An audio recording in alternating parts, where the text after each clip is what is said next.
They used 9 cans of Narcan working to revive him. They did CPR, but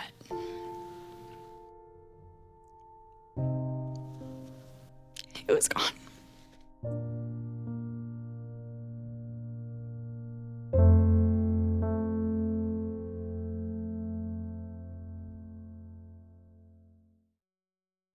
Marcus was a busy guy.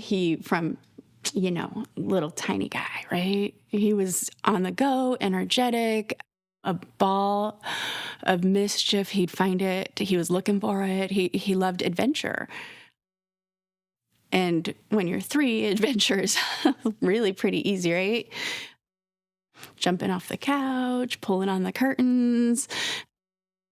But life happens, and that need for thrill gets a little bit bigger. The couch jump isn't meeting that need anymore. And so it was long bike rides and search for Marcus. Where's he at?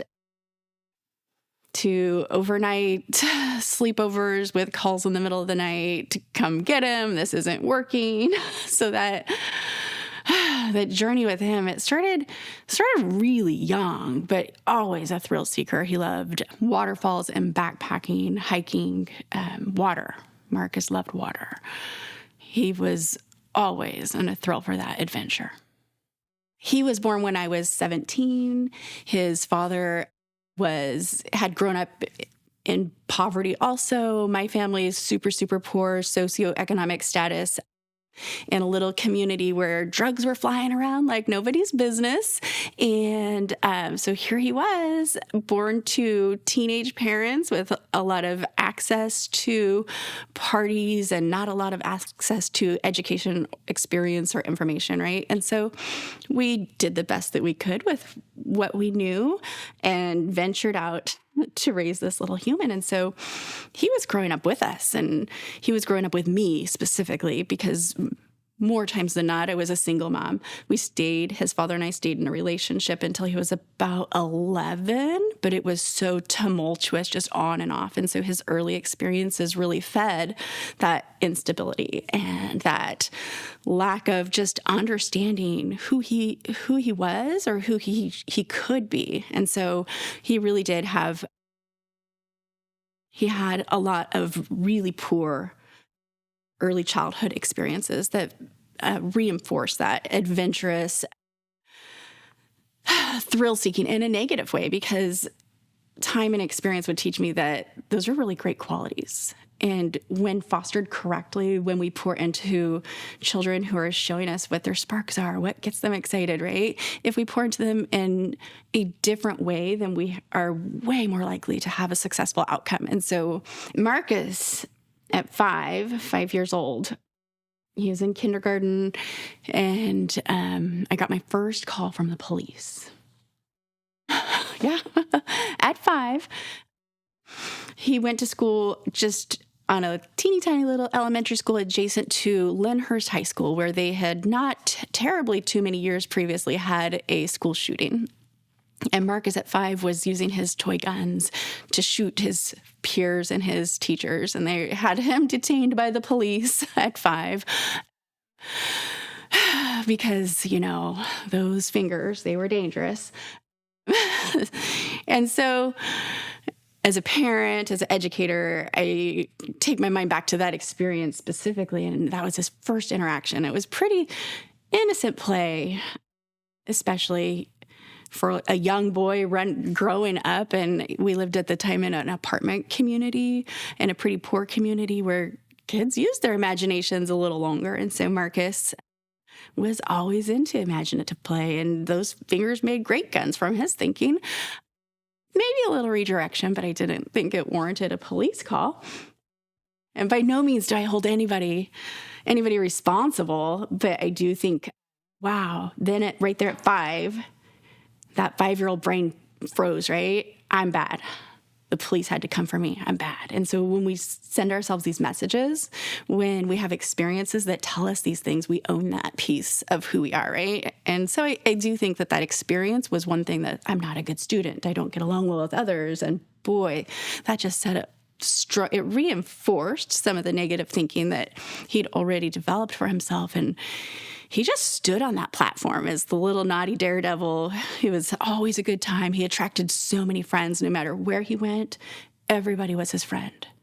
And so as Marcus grew up, I grew up as a parent. And so here I am taking all these college classes and learning all this information and trying to push it down a growing boy's throat. And so what we also know is that if you don't teach these skills early enough or start those relationships soon enough, sometimes you're going to hit a wall, right? Because I'm too old for that. I'm not 3, I'm 10, and this is the way, right? So with Marcus, he was still seeking all of that adventure, and it was escalating because, like I said before, jumping on the couch, it just wasn't meeting that need anymore. He couldn't, that's not cool, Mom.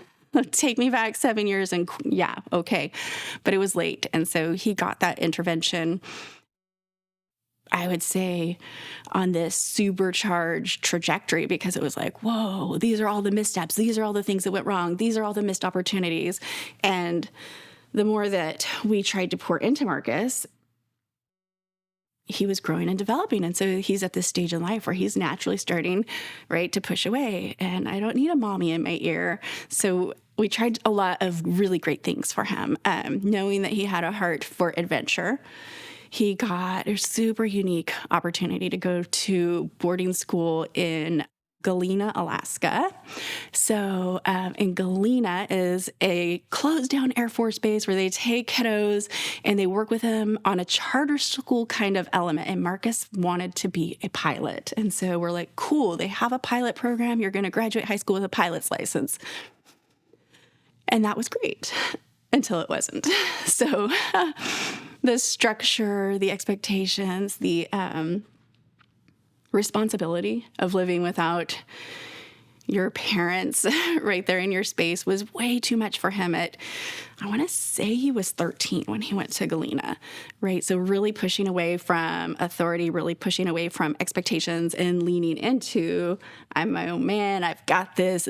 And so as the school counselors, teachers were trying to shape and guide him, he just wasn't the best candidate for the super cool program that could have launched him into great places. He didn't have the foundation to be successful, so that didn't last as long as it could have. Another thing that he got to do is go through Alaska Crossings, which is another program. It's adventure therapy, right? Fed his soul. He got off the plane after his 90-day stint in Alaska Crossings, and he smelled like death itself. It was horrible. But dirty head to toe, but they had been kayaking, canoeing, hiking through the tundra for 90 days with therapy experts for his age group. And he had a really nice transition back into the family. We had a good honeymoon, and then things fell off. So we worked really hard once we recognized that this is a character trait for him and we need to meet these needs for him so that he can be successful. But like I said, it was late. It was late. I feel good about the amount that he got to live. He lived so much in 27 years. He lived so much in 27 years. So I feel really good about that.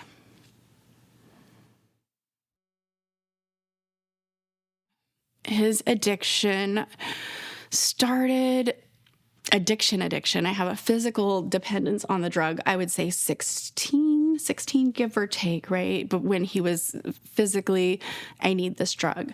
He was 17 when I first heard the words from a medical team. He had some evaluations that he had a cannabis-induced cognitive delay. So before he was a legal adult, my son had smoked enough marijuana that it had some permanent brain damage for him, and he was not cognitively where he could have been had he not started that early self-medication. From my perspective, he had already had trauma. He had already had so many things happen in his life that his ACEs score was so high that he was already at a disadvantage. And so they're taking this little guy into therapy, and he's having these conversations with medical teams, psychiatrists, on and on with the evaluations, right? And at the end of the day, they've got to put something on a piece of paper. They've got to give that to me, right? And so I understand that. And at the time, I was pretty naive. I was learning to be a parent. I was learning to be an adult and a professional. And so I took this and I was like, okay, there's going to be the people who are like, nope, this is good for you. And I've had, so my current husband, military police, 24 years, has never smoked a joint. Never. And here he is in my family of literally, this is the life we live. And so he had a very rough introduction to our family. It took a lot of years because we're going on 20 years here soon of being married, but it took a long time for him to like come into the fold as somebody in law enforcement and all of the things. So that was rough. But one of the things that we had to find some middle ground on was his views and my family's views of the use of substances. I will say with marijuana, though, children don't need to be doing any drugs. So anyway, that's a whole soapbox, right? It can go either way. But regarding Marcus, he had experienced so much trauma and he had already scored so poorly in school for all of these years that it's hard for me to say, well, now that, this doctor over here says that it's because of the weed that he's been smoking for all of 2 years, although he's been performing poorly since kindergarten or preschool even. So this is why I'm not bought hook, line, and sinker on that. As a military family, we moved, right, a lot. And boy, Marcus would show up on the scene and like a magnet, he would draw all of the kiddos and that were looking for someone to not go to school with, looking for someone to go to the skate park with, looking for someone to get high with. These are the people that Marcus attracted. So started out with tobacco, actually, was the first thing that we found. It was dip. He was dipping. He was a man now, and he was going to dip. And so then it was marijuana.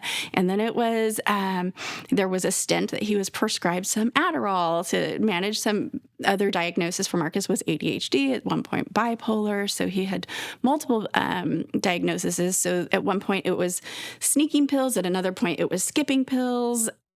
And then naturally just super comfortable taking whatever, right? Cool thing about Marcus's addiction, if there is anything cool about addiction, is that it wasn't until fentanyl that I would say he was actually physically, I can't live my life without this drug, because so many times he put it down. So many times he just was spun out on meth, absent from life, from family, and then, I'm not going to do that anymore. And he'll have a good 3, 4, 5, 6 months. And then he would start the cycle again. And his ability to bounce in and out of drug use has always made me question, at which point was he actually addicted? When did that happen? And I really don't know the answer. I don't know because I saw something entirely different when he was introduced to fentanyl. I know that fentanyl came to him on accident the first time. And after that, it's all he cared about. Even with fentanyl, he did have a few clean stints, if you will, but they did not last long. And he was incredibly uncomfortable in the withdrawal process, which is also something I had never seen with him. With any other drug, Marcus was never as sick and shaky and puking. He would get agitated, he would get distant, he would get angry, he would get mean. But fentanyl, he was just sick. He was very sick. So it looked entirely different. He did have an 8-month stint of sobriety in that time that we know about, which I believe my husband and I both are pretty committed to the idea that 8 months was his very longest ever since he was old enough since he initiated his drug use, right? That 8 months in 2020 was the longest that he'd ever been clean.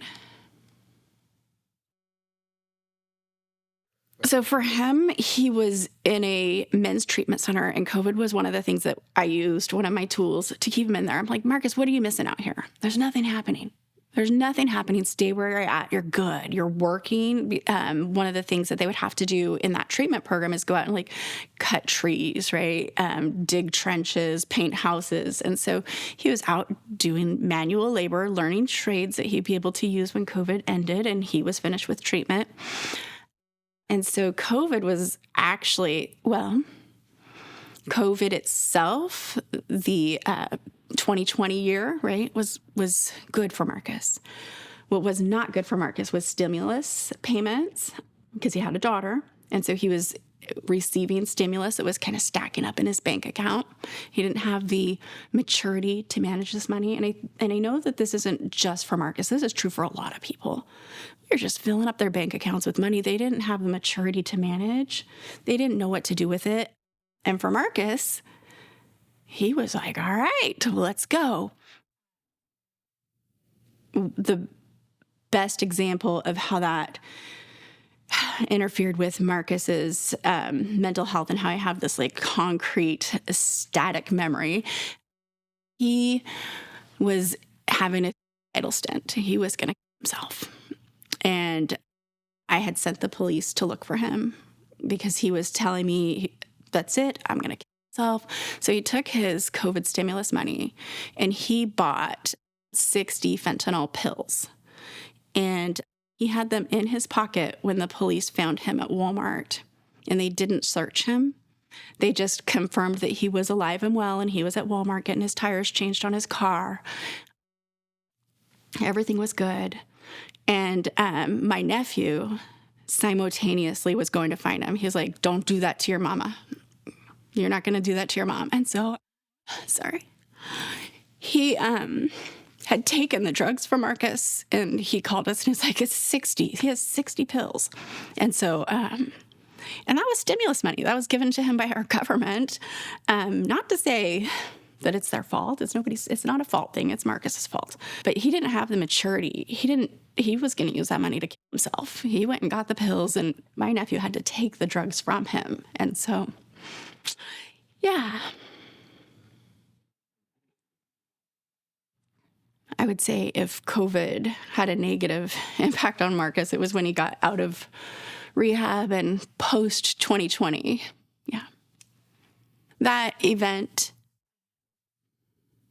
pushed him into his next journey with recovery. So he went to San Francisco to the Friendship House, and he was there almost 5 months. And then he got his certificate of graduation. And he was not home a month before he passed away. Yeah.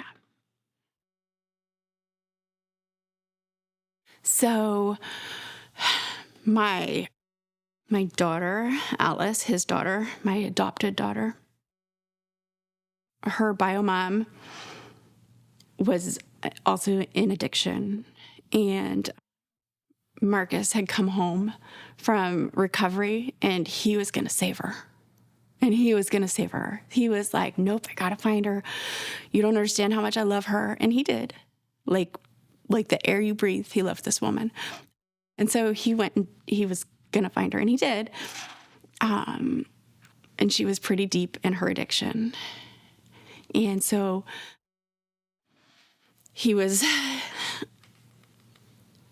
nobody would open their home to the two of them because she was still in active addiction. And we've got some pretty strong people now in our family who have been through addiction. They have faced it. They have met it. They have had some miracles in their lives, and they're living lives of sobriety. And so bringing someone home to your house where you've got your children or your grandchildren, and I'm going to detox this person because I love her, was a closed door. And it was a closed door, and it was closed door. So he's like, all right, we're going to sleep in my Jeep.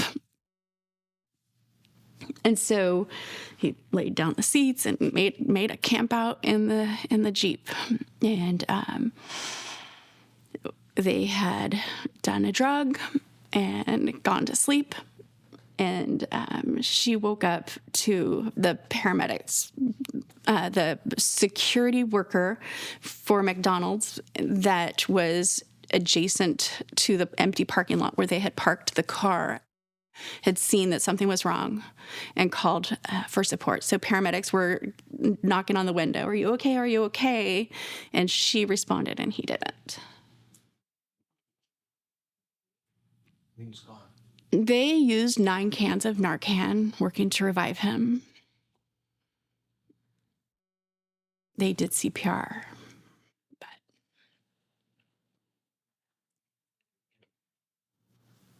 it was gone.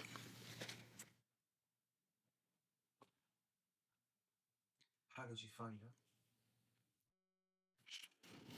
So, boy, we had come to California to help with the situation. And when we got here, we moved into my mother-in-law's house while we were house hunting.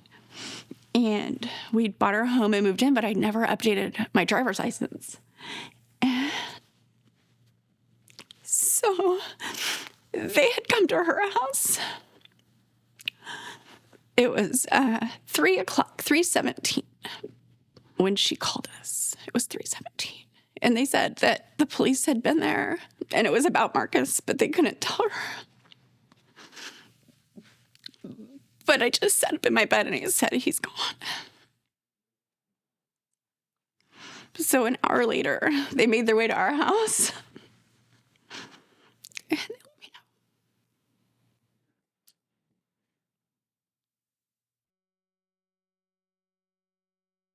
know. I didn't know enough about fentanyl then. I didn't know what I know now. No, I think it was immediately after that I started learning about the toxicity, the potency, the draw, the effect. Marcus is the first one who mentioned the word to me, fentanyl. And it wasn't the first time that he had been revived. I think it was he'd had 2 near fatal overdoses. But friends had Narcan and they were able to bring him back. The one just before he went to the friendship house, it had given him a semi-permanent, it did subside over time, twitch and slur. So it had pretty significant brain damage. But I still didn't make that connection. I just knew that he was gone. And as a mom who had been not waiting for this, that sounds terrible, but yes, right? The phone rings and are you okay? Are you okay? Are you okay? And then there were the periods of time where the phone would ring and I just couldn't answer the phone. And the periods of time where I had to pick it up right away because I was just, are you okay? And so it was way before fentanyl that these fears had, could it happen? Would it be my son? We struggled long and hard years with addiction and the threat of death. So I didn't know right away, not me. I've worked really closely with the fentanyl task force here in Yuba County. And initially, the first thing that happened, I didn't do it. My daughter created for me a private Facebook group, and just a couple other moms joined, and and it has been such a gift to be a part of this community because when you're having a good day, you're able to pour into someone who's not.